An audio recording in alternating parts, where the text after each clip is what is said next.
Welcome to the Unitarian Church of Los Alamos. I am Mimi Adams, and I use she, her, or they, them. And I am today's worship associate.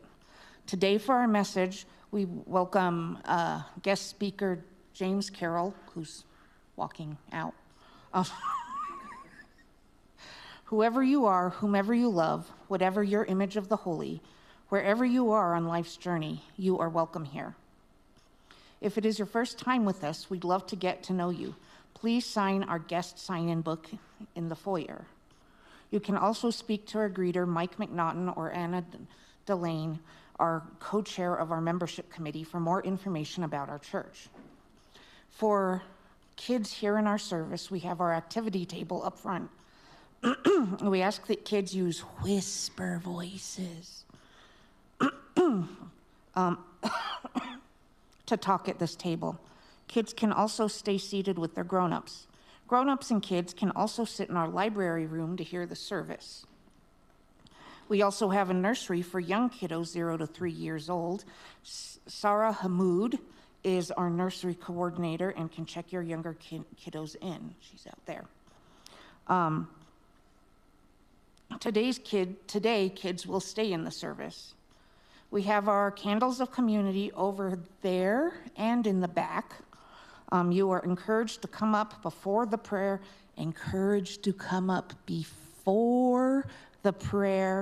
meditation time to light a candle and or write your joy or sorrow in the book to be read aloud. Again, you are encouraged to come up before the prayer time and write your joy or sorrow in the book. If you are in need of pastoral care or support, or even financial assistance with grocery cards or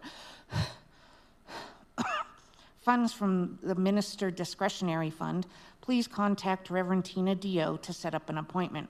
She will return after her vacation time to the office on Tuesday, January 6th. You are now invited to greet your neighbor. You are encouraged to greet someone you might not know or recognize. If you would rather just wave and not shake hands, that is okay too. I will call us back with a chime.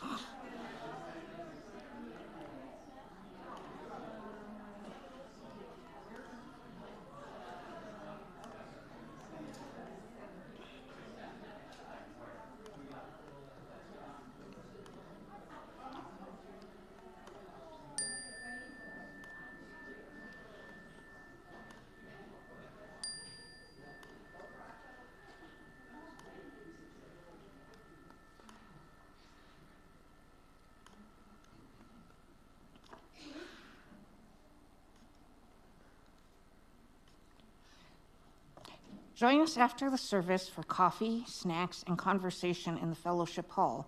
We also need people to help empty Gaia's pantry to get it ready to move closer to the front door of the church. It's already done, thank you.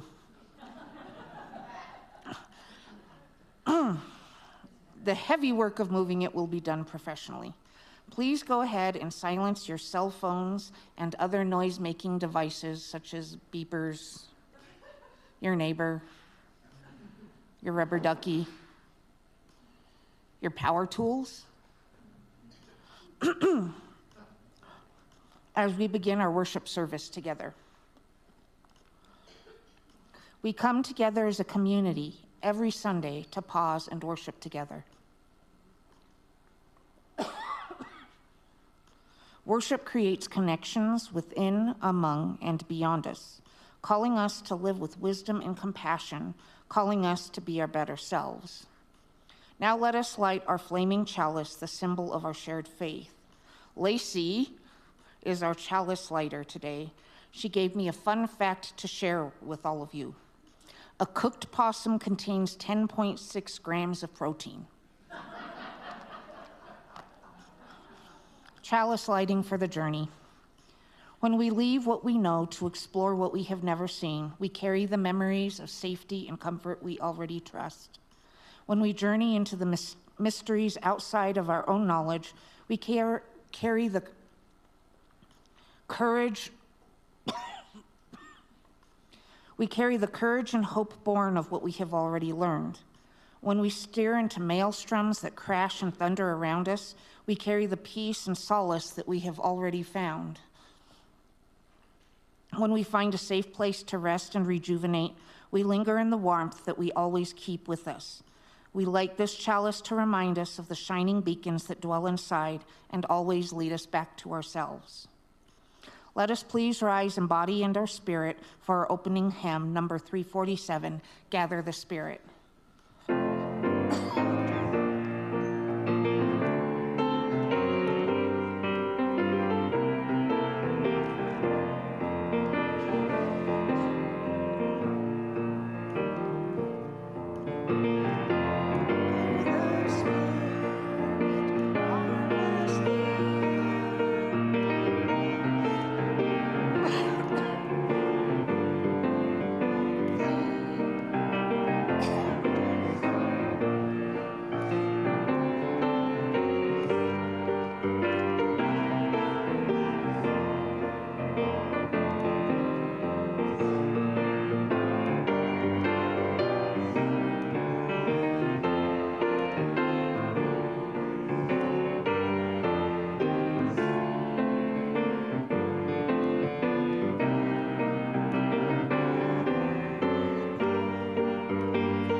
Please remain standing and join together in saying our affirmation.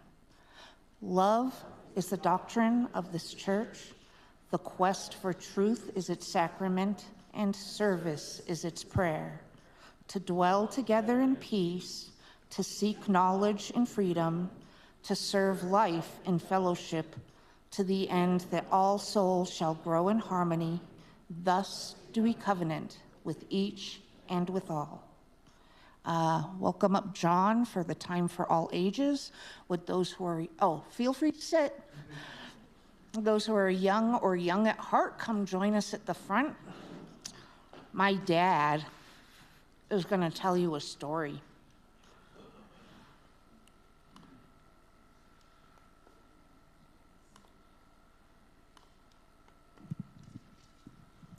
Good morning.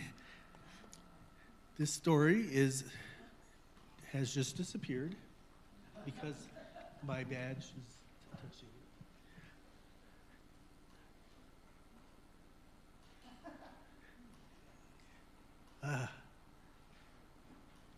let's take off the badge. This is whatever the world brings, I stay me. Okay. Because kindness, courage, and truth live quietly in my heart. And that's where my power begins. If someone tries to take away my joy, I'll hold it even tighter. Happiness is mine to grow, and no one gets to dim my light. If someone lies about me, I don't need to shout or fight. The truth walks quietly, but it always arrives. If someone likes me when I agree, I still speak my truth. Kindness doesn't mean silence. It means honesty wrapped in care. If someone tells me I care too much, I won't stop caring. The world needs more hearts like mine, and I'm proud to keep mine open. If someone tells me to hide who I am, I'll still let my light shine. The world doesn't need another. It needs my real, beautiful self. If someone tries to copy me, I won't feel smaller. Maybe I'm inspiring something good, and that's a quiet kind of leadership. If someone tries to make me feel not enough, I'll remember what I am. I don't need to be everything. I just need to be me. If someone tries to leave me out, I won't shrink or chase. I'll play, create, or dream because I belong wherever I bring light. If someone pressures me to do something wrong, I'll listen to my heart instead. It's okay to say no, even if everyone says yes. If someone laughs when I care too much, I still care, because soft doesn't mean weak. It means brave enough to feel. If someone laughs at my ideas, I'll keep imagining anyway. Every big thing in the world once started as a little dream. If someone says I'm too soft for this world, I'll remember soft things shape the world too, like water and kindness, like love, quiet but powerful through and through. If someone calls me too quiet, I won't try to be louder. Some voices boom softly, and mine knows when to whisper and when to shine. If someone says I'm too emotional, I'll listen to my feelings anyway. They help me notice, care, and understand, and that makes me strong, not wrong. If someone calls me weird or different, I'll take it as a quiet cheer, because I wasn't born to blend in. I was born to shine in my own way. If the world tries to change me, I'll keep coming home to who I am, because being true to myself is the bravest thing I'll ever do. If someone is mean to me, I don't have to be mean back. I can walk away, stay calm, and protect my gentle heart. If someone gets angry at me for no reason, I don't have to hold that anger inside. I can breathe it out, walk it off, and let it pass like a storm in the sky. If the world feels too loud, too fast, or too much, I'll take a quiet step back. Even flowers need space to bloom, and I'm allowed to rest too.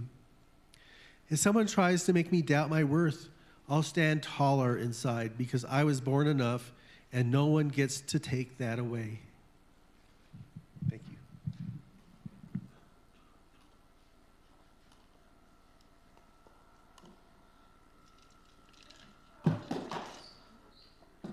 Oops. Thanks for that, John. I really like that book. It reminds me a lot of when I was a kid and I was always too quiet or too emotional or whatever. So thank you a lot.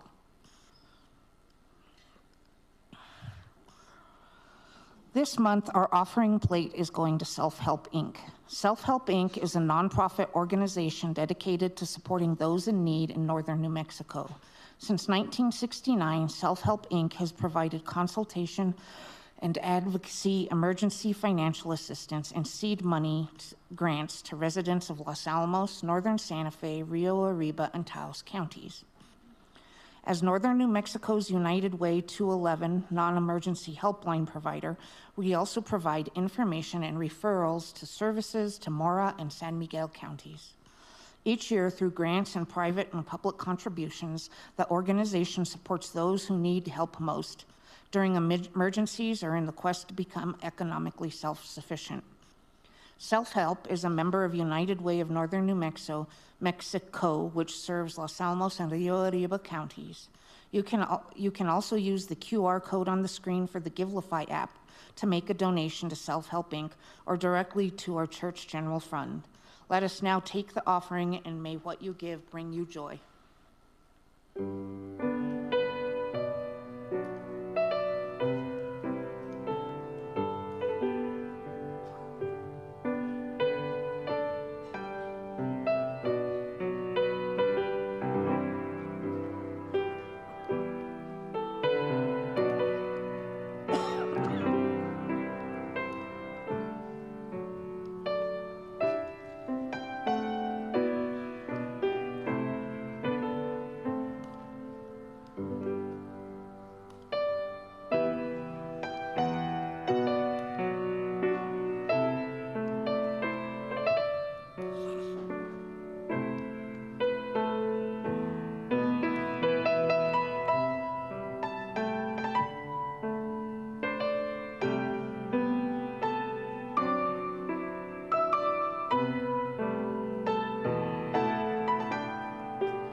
Thank you for your generosity this morning.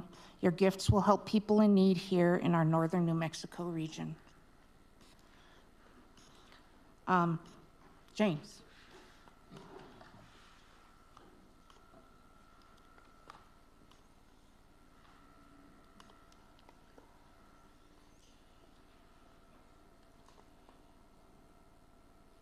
During this time, you're invited to come up to our candles of community space. If you haven't already, light a candle and write a joy or sorrow in our book, which is in front of the table candles. Joys and sorrows that are written there will be read out loud. During this time, you can remain seated and join in our meditation song, Find a Stillness.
Someone wrote that they are grateful that Tara's husband, Dave, who has been in the hospital, is feeling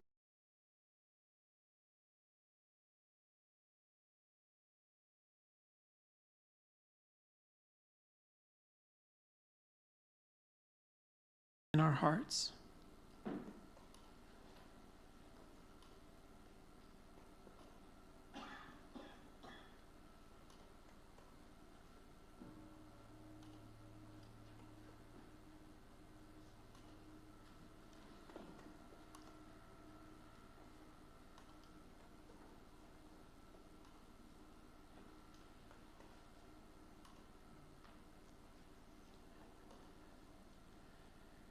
For all our joys, all our sorrows, spoken aloud or held in the silence of our hearts, let us gather together now, in a spirit of prayer and reflection.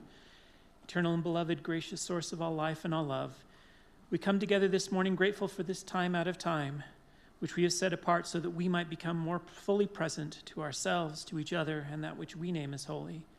May our joys be celebrated together, our wounds be healed together, and our hearts be opened together. In today's troubled world, may we find a way to walk with the courage of our convictions, the compassion of our hearts, and the wisdom to heal our broken hearts and our broken society. All this we pray in the names of those known and unknown, present and absent, remembered and forgotten, in the names of all the helpers of mankind.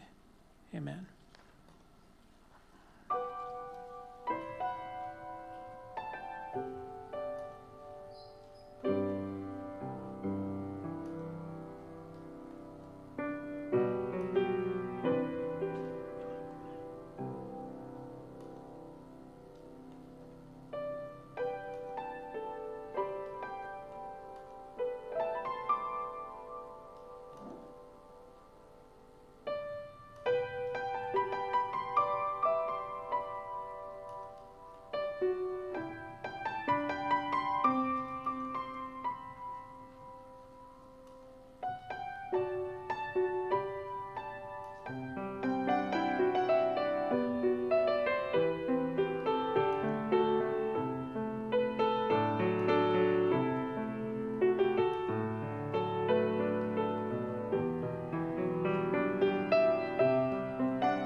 Thank you so much for that beautiful music, and also for all of you, for trusting me to speak to you.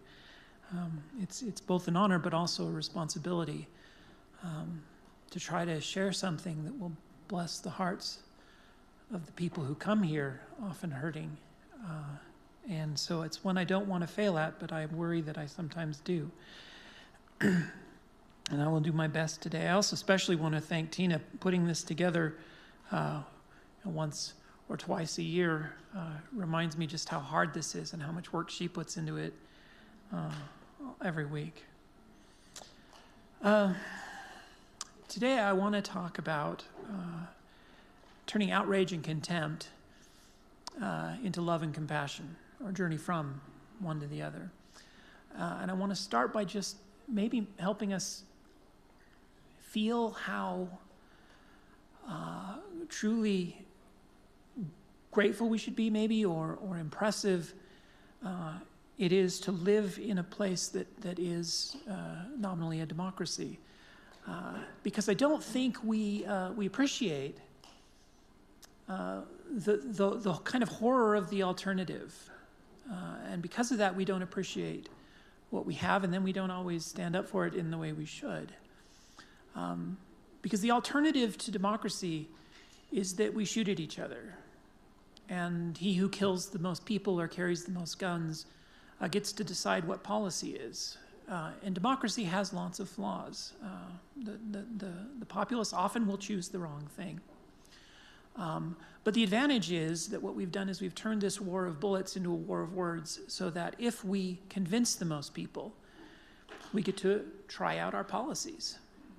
The downside, of course, is that sometimes the people who convince the most people have what we think are poor policies. And so to be committed to this concept, we have to be willing to accept policies we don't agree with when we fail to convince the most people. But this also should orient us towards what the goal is, and that is to convince the most people.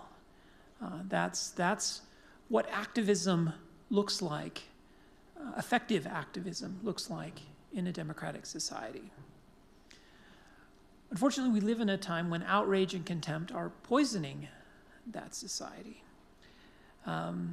They have results like a decline in mental health, loss of institutional trust, increased political polarization, the fracturing of our society, and for those of us steeped in the outrage and the contempt, activist burnout, which causes us to stop striving to make the world better because we feel like we can't, or we're just too tired. Maybe we just turn off the news entirely, and then we don't know what's going on, or we no longer participate. We withdraw from participation. So there's a couple questions I want to try to address today, so you know kind of where I'm going. I want to ask how we can avoid the psychological poison of outrage and contempt. I'll talk about why those things are as poisonous as they are. But if we do those things I'm going to recommend to avoid outrage and contempt, how do we stay informed? If you turn off the news, how do you know what's going on? If you don't know what's going on, how do you effectively work as an activist to change things? And of course, how do you stay true to our convictions? If I'm no longer going to feel outrage at people who disagree with me, and I'm no longer going to feel contempt towards them, does that mean I give up on my convictions? Or do I stay true to them somehow while also avoiding outrage and contempt? And then how do we turn all of this into some sort of effective activism that makes the world better? So I want to leave with some hope instead of just talking about all the problems. I want to start with who am I, which seems like a strange place to start, but some of you don't know me. Others of you know me very well. But I think it's also important because we strive to be objective, but we all fail. It doesn't mean we shouldn't strive to be objective, but knowing that we're going to fail, telling people what our biases are, helps them understand where we're coming from. But it also humanizes, and I'm hoping that my story illustrates some of the ideas I'm going to try to share today. Specifically about humanizing people we disagree with. Because I'm pretty sure everyone in this room disagrees rather profoundly with who I used to be. So let me tell you a little bit about that person. I grew up in a fundamentalist religious household that was at best described as politically right, or far right, possibly. I was exposed to what I would consider, from a very young age, racism, sexism, homophobia, other forms of bigotry, and those things were normalized because that's the way things are. I was also exposed to a great deal of outrage and contempt. For example, my father was fond of saying, liberals can't be that stupid. They must intentionally want to destroy our nation because they just can't be stupid enough to actually want what liberals want, which he obviously thought was damaging to society. But my religious beliefs also created a certain degree, both fueled this view, but also at the same time created some tension with it. For example, I was told to love others. In fact, I was told to love even my enemies. And when we were asked, to love your neighbor, but when you were asked who your neighbor is, when Jesus was asked that question, he responded with the story of the Good Samaritan, specifically describing a political opponent, a social, racial, and political opponent. That's who your neighbor is, and that's who I'm telling you to love. Love your enemies, in other words. My father used the term bleeding heart liberal as a derogatory term. That was his derogatory term for anyone who believed differently than him. Of course, it's weird that bleeding heart was the derogatory term, since the religious teachings he espoused and that I was taught told us that we were supposed to have a heart that bleeds. In fact, our salvation depended on it. This created a certain amount of tension in me. But I also want to point out that I believed it wholeheartedly, in the sense that I believed in loving people. I was a conservative who loved.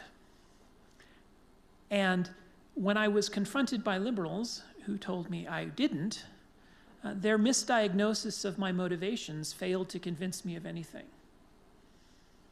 I was not convinced by being called names. I was not convinced by being told that I was, that I just hated people, because that wasn't my motivations. I loved people.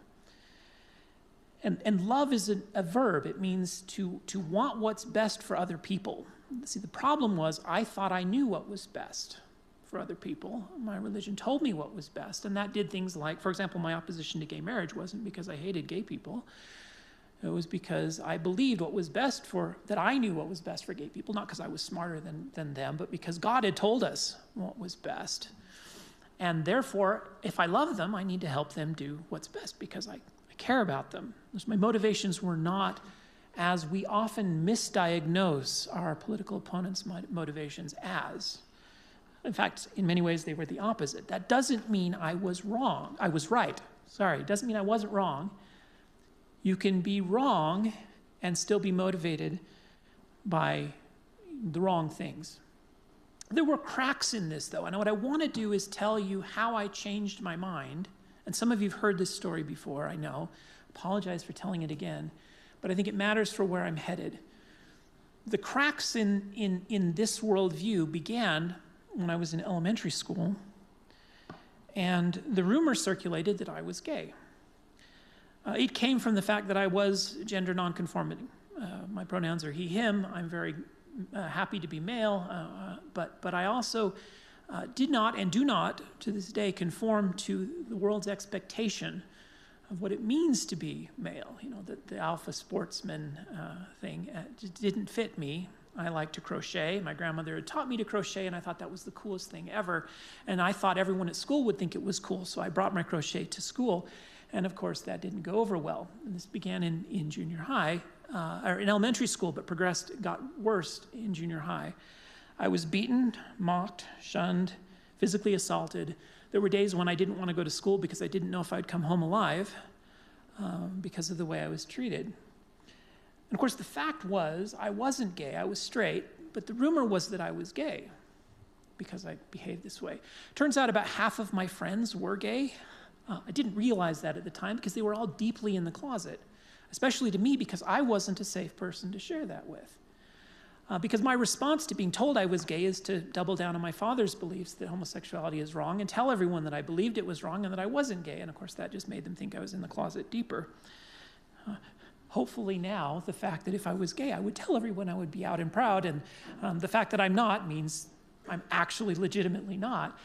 But what this did for me as a straight white man was created a sense of compassion for the lived experience of people who were other than me and who I was taught were wrong, morally wrong, ethically wrong, and in fact damaging to society. But yet I had compassion for what they went through that maybe was lacking in the rest of my family and friends. I lettered in speech and debate. I eventually picked up a sport because I'm supposed to, and I was a swimmer. But I also lettered in speech and debate. This was more along my alley of intellectual pursuits. And my speech and debate teacher was a woman who I suspect, she hid very well her political views, but I suspect she was far more liberal than I was, which isn't hard. I was about as conservative as you can get. And she taught my speech and debate class. And of course, one of the things you do in speech and debate, if you want to compete, it's a sport of talking, a marketplace of ideas, like we described with democracy. And you randomly get assigned a position to hold or to defend in competition. And you have to be able to defend any position. At one point, I complained to her about this, and I said, I feel immoral defending positions I don't myself hold. How can I do this? And I'm spending all this time studying how to defend a position I don't myself hold. And she said something that changed the course of my life, and I've looked for her since because I'd really like to find her and tell her what she did for me. I don't think she understands, because she probably really thought I was annoying. I wonder if she understands what she did. But she said, if you want to change someone's mind, the point of debate and speech and debate is to change someone's mind. If you want to change someone's mind, you need to understand their position so well that you could argue for it better than they can. Then you understand their motivations and their opinion so well that you have a chance, and it's hard even then, but you have a chance of changing their mind. And because I believed in my political position, my religious position, I worked really hard to learn about the positions of others because I wanted to be able to change their mind because I thought it would make their lives better. Perhaps unfortunately for who I was, once you learn the position of your opponents, it's much harder to demonize them. And at some point, I began to realize they were right and I was wrong. One of the people, and there were many, but one of the people who had a big influence on that stage of my life was Jeffrey Nelson, someone I knew in college. And we interacted primarily through Facebook, believe it or not. And this is a story of social media changing people's opinions. But he didn't make fun of me. He didn't call me names. Lots of people did. That didn't change my mind. But he was very patient, and he explained through research and evidence things like implicit bias and the value of a social safety net, things I didn't agree with at the time. And he convinced me by evidence because I was a scientist and I was very interested in evidence. Very slowly and methodically, I chipped away at my worldview.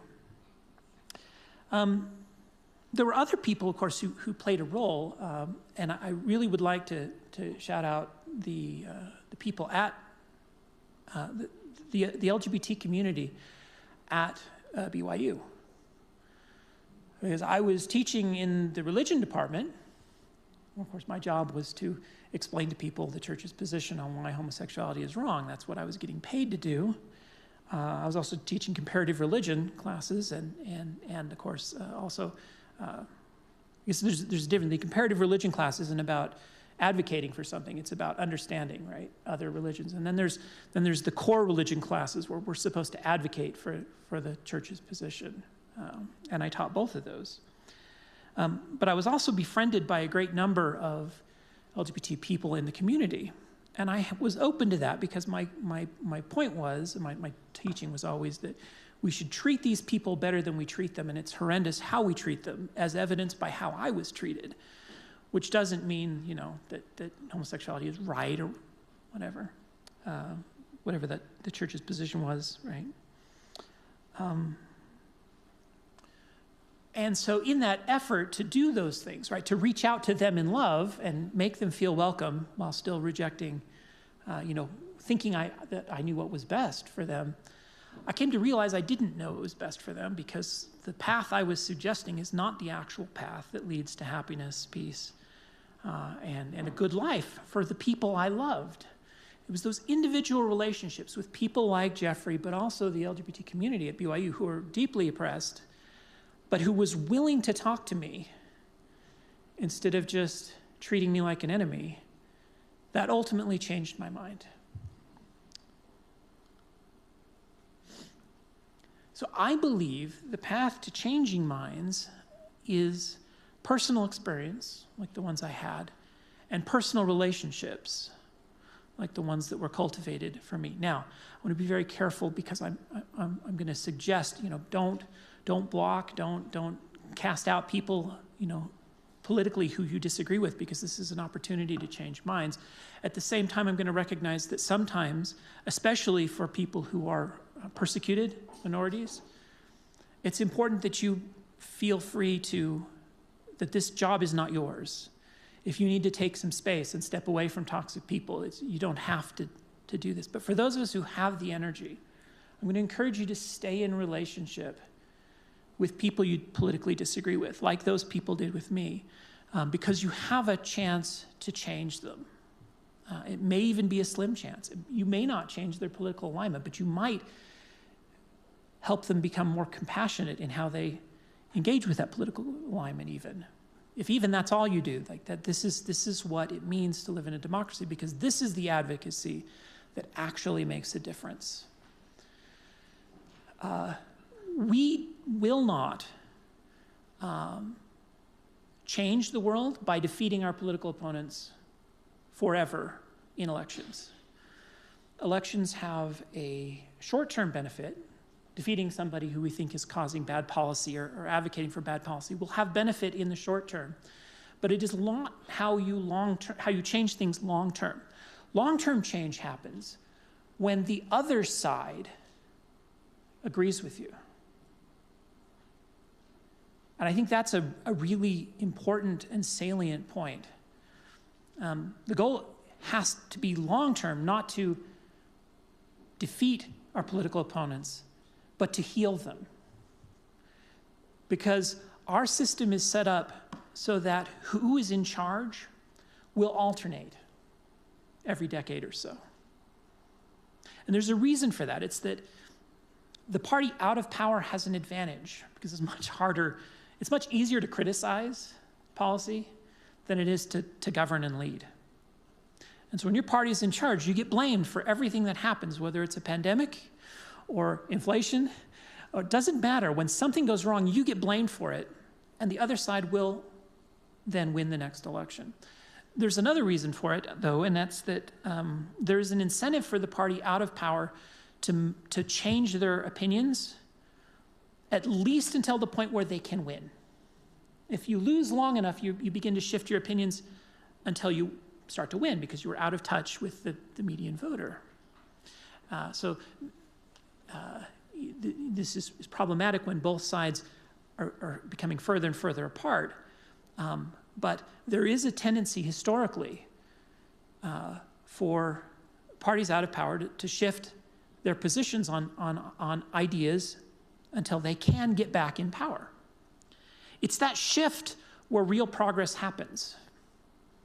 We get these positions where both sides agree on some issues, like explicit racism.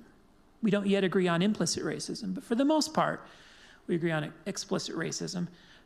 The majority of people in both parties, that doesn't mean there aren't exceptions, who say the quiet part out loud, but for the most part, we agree on that. And that's how progress is made. The same thing happened with acceptance of gay marriage. It is now under pressure. And I want to point out, if you don't believe that if you think the other side is the problem, and polarization isn't an equally dangerous problem. I want to point out that one of the reasons we see the decline in the Republican position on gay marriage is because of polarization, to the point where we've become so tribal that a Republican can't believe in this if Democrats believe in it. And that actually holds back progress. And so the polarization is making this matter worse, because we need to be in a position where both sides can say, hey, I agree with that. And yes, it happens to be something the other side agrees, but it doesn't matter, it's right.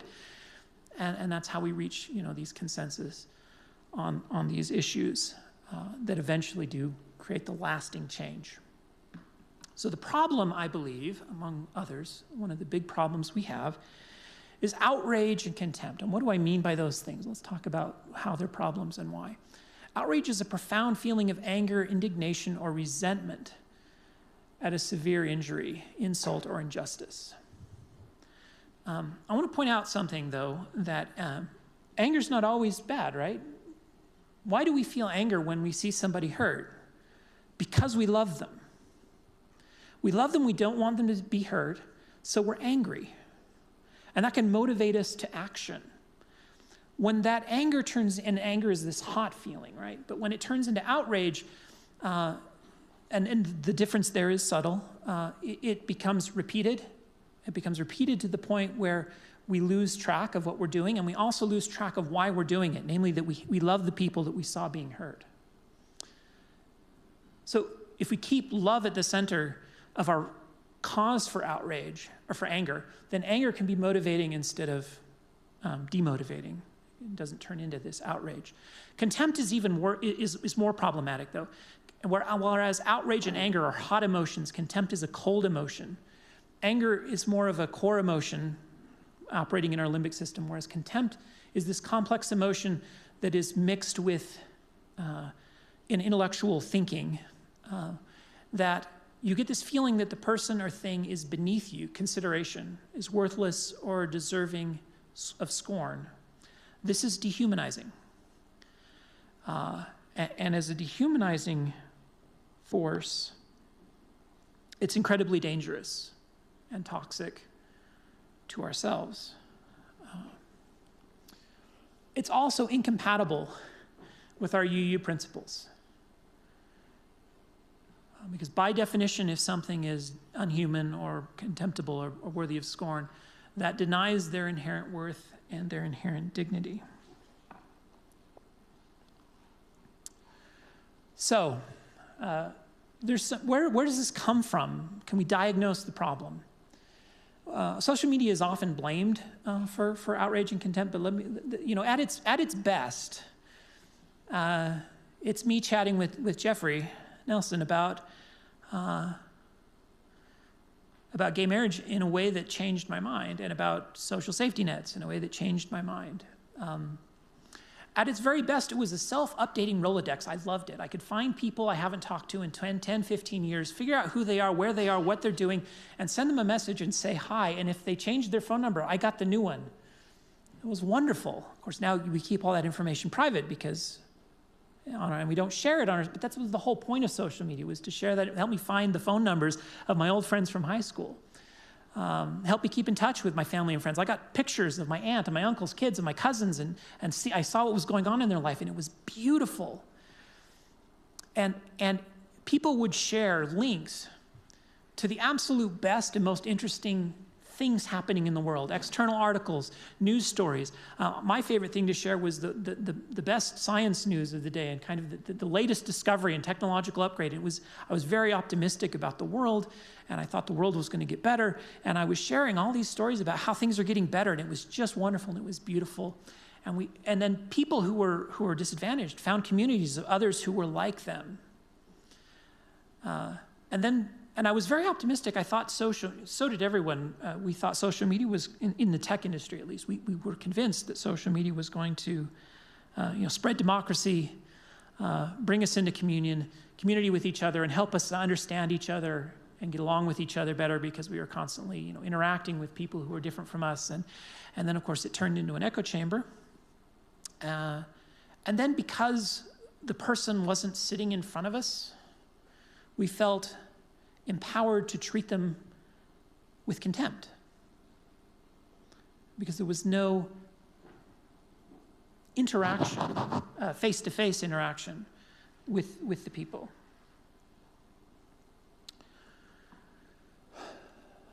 And then the voodoo doll was introduced. And I think some of you have heard me use the term social media voodoo doll before, but let me tell you what I mean by that. What we sometimes call it the algorithm, but it's more insidious than that. The algorithm is a model of you that the social media companies build up through your interactions with them. It learns what you like, what you don't like, what you hate, what you enjoy. It learns everything it can about you, and it learns to predict what you will do. And then they ask the algorithm to optimize interaction on the platform. This seems like a straightforward thing. All they really want is for you to stay there so that you can get advertising dollars by your eyeballs seeing their ads. So they want you to stay on the platform, and they want you to interact with the platform. And they didn't optimize the algorithm to go destroy society. They optimized the algorithm to keep you engaged on the platform. Unfortunately, when we mix the algorithm with human nature, we have this problem, because what optimizes engagement most is outrage and contempt.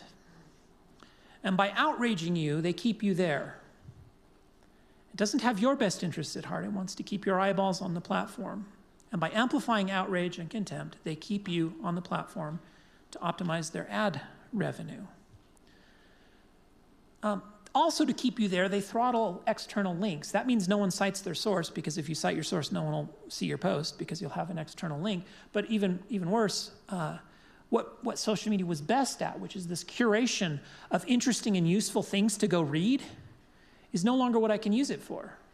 Because if I curate interesting and useful things for people to go read, no one will see it, because the algorithm will throttle it, because it has a link that will take you off of the site and therefore remove your eyeballs from their ads.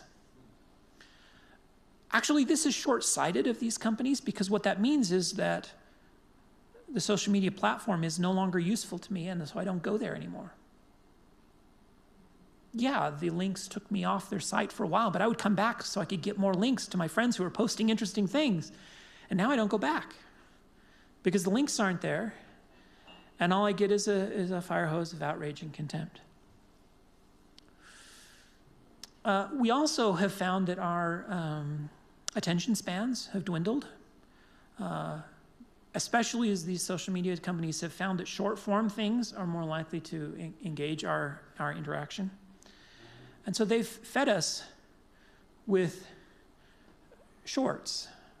Twitter is, by definition, it used to be anyway, now you only could put so much text, so many letters, right? And so it was encouraging short form. That's okay if all you're putting is links, but as soon as they throttle links, what these short forms become is gotcha moments, an excuse to say something short, pithy, that makes you feel really good because your team is right and their team is wrong, and you're morally superior to them, and look how stupid they are. And I said it in 3 words, but if I said it in 3 words, I guarantee I conveyed no understanding, no empathy, and no nuance. And YouTube used to be a haven from this, and now they're pushing shorts too. TikTok is by definition a shorts platform. And I really don't want to be one of these nostalgic people like things were better back in the day. And they're not. Some things in today really are better. That's part of the problem, is we don't believe that. It's true. Some things today really are better. But that doesn't mean there isn't nuance, in the sense that some of the things that we're doing now are worse. And this push towards shorts and shortening our attention span is one of them. For example, here's a YouTube video by a guy named Perun. I don't know if you can see at the bottom left corner the time of said video. How many of you want to watch an hour-long PowerPoint presentation on defense economics? Yeah, there's one guy. Have you seen Perun? Has anyone else seen a Perun video? Okay, there's one person here. Makes me feel warm and fuzzy.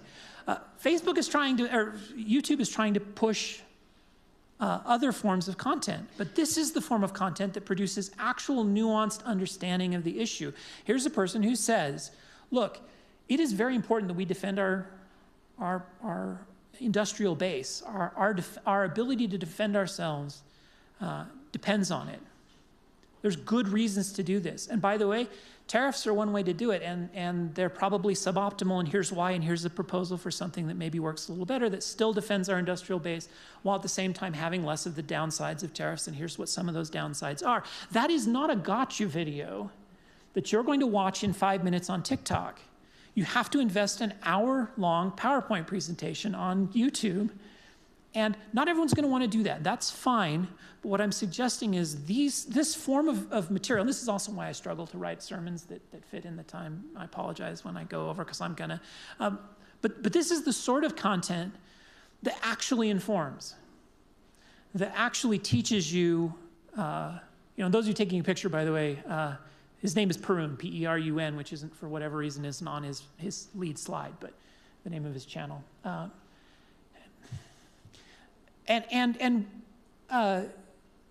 It's not like the social media companies are pushing. They're pushing shorts because we like shorts. But this is part of human nature that I believe we have to intentionally fight back against. We have to seek out long-form content with less gotchas and more intent to understand the nuances of the situations in which we're involved, even when social media doesn't make that easy. So how do we do that? Well, I recommend limiting your time doom scrolling. If you're gonna do it and you're gonna follow the algorithm's recommendations, because every once in a while it throws me something that's kind of nice, fine, but set a time limit. Don't spend 8 hours scrolling Reddit. You're gonna feel horrible about your life, you're gonna feel horrible about the world, and you will not actually know much more than you did when you started. If you can, on your phone, turn off your notifications, intentionally sync out long-form nuanced content, and curate who you follow, and then turn off the algorithm if you can. Some of these social media sites will allow you to click on show me videos from the people I follow instead of their recommendations. And you can even set it to show them in order, the order they were posted. So it's showing you everything your family, your friends posted without any algorithmic curation. Not all of them let you do that, and even that is not always very helpful, because if I do that and I happen to follow something that posts 1,000 videos, well, then they swamp the entire feed and I don't actually get everything. So there are issues, but this is sort of some of the best things we can do. So you don't have to use social media. Just turn it off if you need to. But if you do want to use it, there's some things we can do to make this a little bit better, to help our own life. Next is the news. I've talked about social media. Let me talk about the news for just a minute. It used to be that everyone, conservative, liberal, whatever, would sit down for an hour or a half hour a day, and they would watch Walter Cronkite, and we all watched the same guy. And Walter Cronkite would tell us what happened that day, and then we'd turn on All in the Family, and we'd laugh at some guy who was clearly, an old racist dude arguing with his liberal hippie son-in-law. And we all got a kick out of that, and we watched people interact with people of the opposite political aisle. This is how things use. Again, I don't want to be this kind of nostalgia fest, but there is a poison involved in cable news. Because what cable news did is it said, hey, if you're conservative, you can go watch this news channel, and if you're liberal, you can go watch this news channel instead of watching the same news channel. So you live in a different reality. Like, your political opponents aren't doing it because they hate the world, aren't the way they are because they hate the world. They're living in a different reality from you. And that's not just a problem for them, that should be a problem for you. Because you don't actually know what's going on if you only live in kind of one half of that worldview. It's incredibly toxic. The other element about it that is toxic is the 24/7 nature of it. The 24/7 nature of these cable news channels is that there's a new channel that is news all day, every day, and they got to find something to talk about. And so it stops being a discussion of what happened today and becomes a tirade about how awful what happened today is. And they all do this. There is a bigger underlying problem with media, and that is with news media, and that is, if it bleeds, it leads.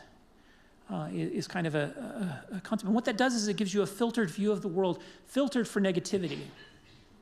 Let me quote David Bornstein, who is an advocate for more ethical news media, runs several think tanks designed to encourage better media. He said, "The world will get better, or our community will get better when we show people how awful everything is, right? right? It's like my children, they'll get better if I point out their deficiencies at breakfast every morning. Just wrong about human behavior. You know, this was taken from a podcast interview, so it's spoken, right? This is why not a written thing, but this is important because it comes back to my comment about efficacy. And one of the things I want to try to encourage is that I'm not trying to talk you out of believing that you're right. I'm not trying to talk you out of belief that some people are doing bad things in the world, or that you should be informed about the bad things that are happening. What I'm saying is that this is not efficacious. It doesn't succeed in solving the problem. It makes the problem worse because we feel hopeless that we can solve the problem. One of the things David pointed out, it was very enlightening. He says, you know, I went to these people in the news meeting and I said, hey, here's two stories. Here's a high school that went from a 50% graduation rate to an 80% graduation rate. And here's another high school that went from 80% to 50%. There's two news stories here. Which one is the story? And he would do this in his advocacy with news media. And they would all say, well, the one that went from 80% to 50% is the story. And he says, why? And he says, because there's this belief that light is the best disinfectant. So you show people what's wrong and you can solve the problem. And certainly we need some light on the problems. The other reason is, he says, but the solution is in the people who went from the 50% to the 80%. That's where the solution is. So why aren't you telling people about the solution? Well, my journalistic ethics prevents me from doing that. And you take a double take. You say, what? He says, well, we're not here to advocate. We're here to present the news, which is things are falling apart, so that can be a disinfectant. But you can't tell me what's right. And if you point it out to them, his comment was, almost everyone I point this out to kind of says, oh, right. Once it's pointed out to them, they realize that there's a mistake here in what they're doing. Because if we can't talk about the solutions and we can only talk about the problems, we make things worse and people feel hopeless. Whereas if we can talk about the solutions to the problem, people feel empowered and they get out and they make things better. This is what I mean by the imbalance. I don't know, does anyone know who John Gottman is? Yeah, there's a couple people here. And they're a married couple. I'm not surprised. All right. So John writes about how to make happy marriages. And one of his very famous pieces of advice, and one that I've tried and failed to make central to my own life, is this belief that you should share 5 good things for every 1 criticism. It's not that the criticisms aren't important, and it's not that there aren't things we need our spouse to change and do better, but he talks about saying 5 nice things for every 1 piece of criticism we share. And frankly, my wife makes me a lot more than 5 times happier than she frustrates me. Right? So that ratio in my own feelings with her is much bigger than the 5. But if I can't even manage the 5% in my communication, my marriage is going to fall apart. It will.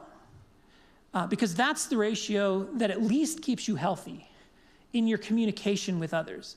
So I'm not telling you to never have constructive criticism of our government, of our nation, of ourselves, of our society, but I'm saying this 5-to-1 relationship is what keeps us healthy. How many of you feel like the news gives you a 5-to-1 relationship of good news to bad news? Okay, is that because only bad things are happening? There are some very serious bad things happening. But the stories of the guy who improved coal mine safety and set government standards around them such that coal mine accidents dropped dramatically, saved thousands of lives. Have you heard his story? He exists. He got an award and he said for the coal miners and went and sat down because he didn't think he deserved it because he was just doing his job. There are thousands and thousands of stories of individual people doing extraordinary things for others because they love other people and you don't hear about them. And so you feel hopeless.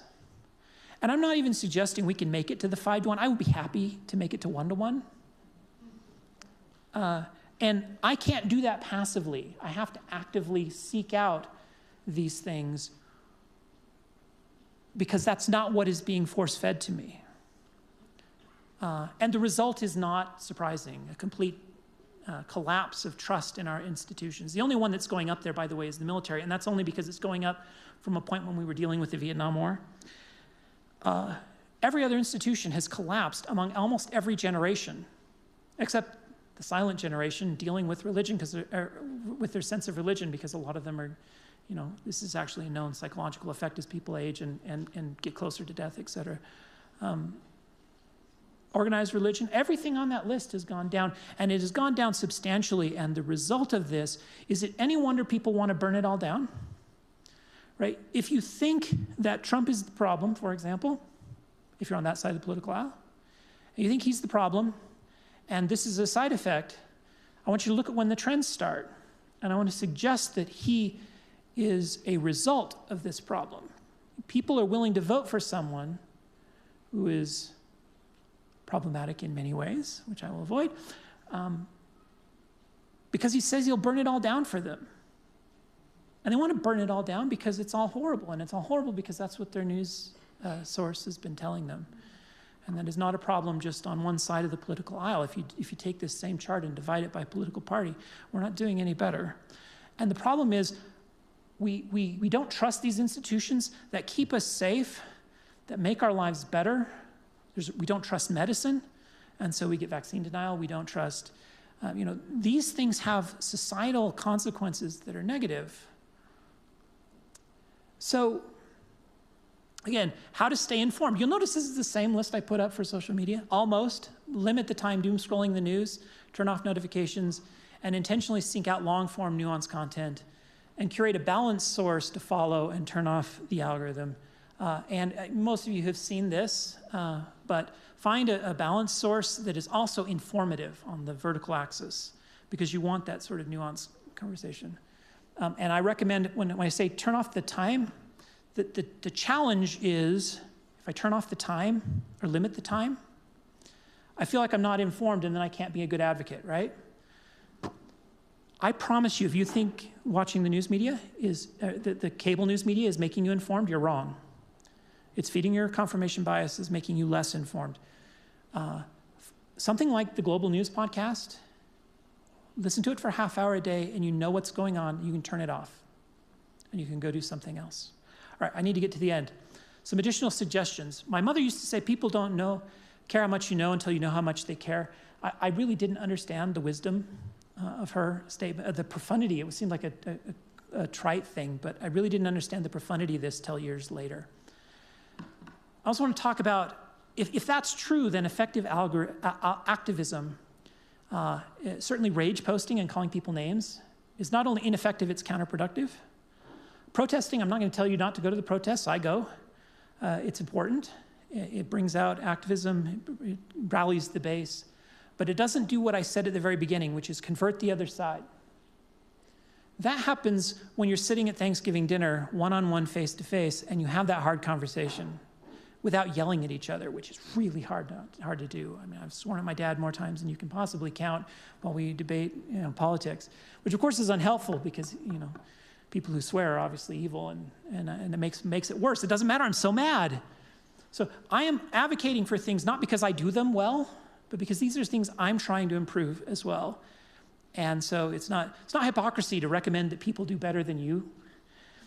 It's a recognition that your own behavior does not yet match your own ideals, but you're working on it. And so these one-on-one conversations are what changed my mind, and that hopefully give people hope that your mind can be changed. And that we therefore have to struggle to have, because that is the best form of advocacy and activism in a democratic society that can only be healed when we heal the other party rather than defeating the other party. Similar things I said, seek, curate. And I don't know, by the way, how to share the things we've found, right? Seek, curate, good media. Okay, well, how do I share it? I can't share it on social media anymore. So I'm going to give you a couple resources that I used for this talk that will hopefully help you, because somehow we have to find a new way to share those resources. The good things we read, and you don't have to read the same things I do, you have to listen to the same things I do, but I at least think we ought to share with each other the good things we've found. How can we break our addiction to contempt by Freakonomics Radio? And by the way, they interviewed a conservative leader of a conservative think tank. I did that on purpose when I picked this particular source. Someone who was at least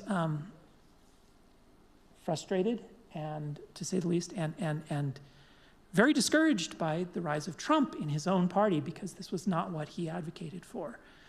And so this is to see a conservative person speak up about the need for breaking the cycle of contempt is very useful for a liberal to hear. The other is On Being with Krista Tippett. I said curate good stories. Her entire podcast is interviews with scientists, interviews with religious leaders, Desmond Tutu, the Dalai Lama. These are names of people she has interviewed in the past. If you need Teknahan, if you need an uplift of good, wholesome media that shows you that there are good people out there, she's an excellent source. She even interviewed Glenn Beck. That one was fun. Because you humanize people that disagree with you. You hear their life story and you realize that you disagree profoundly with everything out of that person's mouth, and yet they're a human being. This one in particular is recommended because this is where I got a lot of the information about the problems with our news sources. I even quoted this individual from this interview earlier. I recommend the Global News podcast as a way to stay informed so you don't give up on being informed.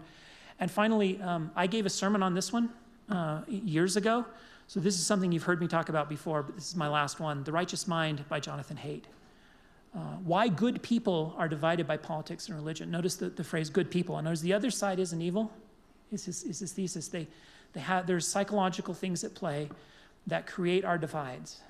And he talks about kind of the psychology of where those divides come from. I cannot recommend this book enough. And obviously this is the sort of long form thing I'm encouraging. All right, thank you so much for inviting me here. I know that what I've shared is hard and it almost sounds whataboutish and that's not my intent. I really think that one side is right and the other side is wrong. That's not what I'm saying. What I'm saying is somehow we have to work with that strong conviction in a constructive way that makes the world better instead of worse. And so I've shared something that's hard, something I myself don't always do right. And I'm hoping I've done it in a way that will help you on your life's journey in the same way that thinking about these things has helped me on my life's journey, which is why we gather together. Thank you so much for inviting me.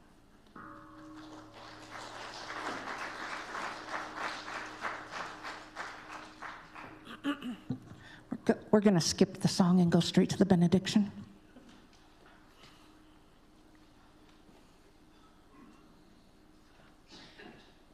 I have gone over.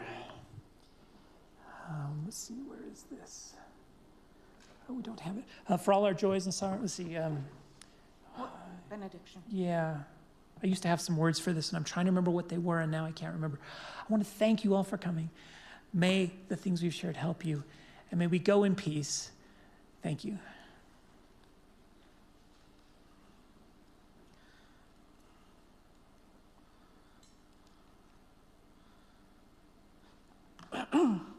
Please feel free to join hands and join in our closing song, The Way.